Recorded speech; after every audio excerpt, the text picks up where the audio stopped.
Hello everyone, જય Swaminarayan, good morning, જય શ્રી કૃષ્ણ, જય માતાજી.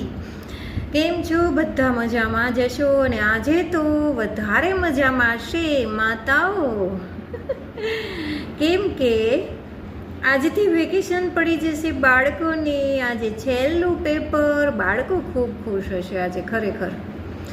કેટલા સમયથી આપણને લાગે ને કે બાળકો તો નાના છે, એને શું ભણવાનું હોય, પણ એના લેવલ પ્રમાણે એને અઘરું લાગતું હોય. એટલે એ બિચારાને પોતે નહીં પણ એના પેરેન્ટ્સ એટલું બધું બર્ડન આપીને ભણાવતા હોય છે.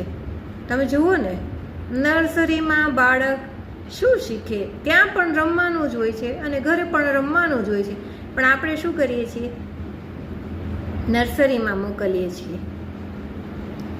નર્સરીમાં મોકલવાના બદલે ઘરે મોકલીએ તો હવે તો બાળકોને ભણવાનું જ છે. હવે એને એવો પણ સમય નથી મળવાનો કે એવું વેકેશન પણ નહીં મળે કે જ્યાં એ ગીલી દંડો ને મોઈ દાંડીઓ ને એ બેટ બોલ ને ફૂટબોલ ને સાપ સીડી ને લૂડો ને આવી જાત જાતની રમતો રમે.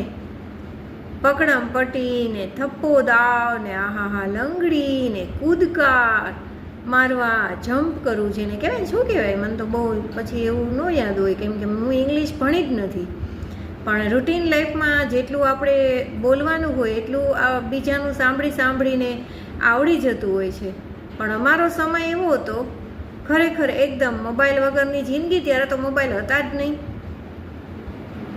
એટલે જાત જાતની મગજને કસરત થાય ને એવી રમત તમે જુઓ તો આમ દોડવાની, ભાગવાની અને જમ્પ કરવાની, જેને કહેવાય દોરડા કૂદવાની. અમે લોકો નાના હતા ને તો ડેટકો કરતા, સસલું કરતા અને બસ આવી બધી રમતો રમતા ને ખૂબ એટલે ખૂબ મજા કરતા. પણ બાળકોને આવી મજા અત્યારે મળતી નથી. કોઈ એને આવી ગેમ્સ પણ શીખવતું નથી. કેમ કે હવે તો મોબાઈલ આવી ગયા, ફાસ્ટ જમાનો આવી ગયો, એટલે માતાઓનું ટેન્શન વધ્યું. પણ બાળકોને આવી જશે આજથી મજા. કેમ કે આજથી બધાને ભલે સ્કૂલમાં નથી પડ્યું વેકેશન, પણ બાળકો તો ફ્રી છે. આવી જ મજા મેં પણ માણી જ છે. જ્યારે છેલ્લું પેપર હોય ને એટલે એ દિવસે વાંચવાનું મન જ ન લાગે. બસ માત્ર ને માત્ર સામાન પેક કરવાનો. પપ્પા ક્યારે તેડવા આવશે? પપ્પા ક્યારે તેડવા આવશો? કોઈને ને કોઈની પાસેથી છાનુંનો ફોન કરાવીને વાત કરવાની જે મજા છે ને એ અલગ છે. અત્યારે તો હું મારા પપ્પા સાથે જ છું, પણ એ મજા હતી ને એ અનોખી હતી. તમે કોઈ હોસ્ટેલમાં ગયા છો અને ત્યાં તમે આવી રીતે કોઈ મજા લૂંટી છે તો જરૂરથી કોમેન્ટ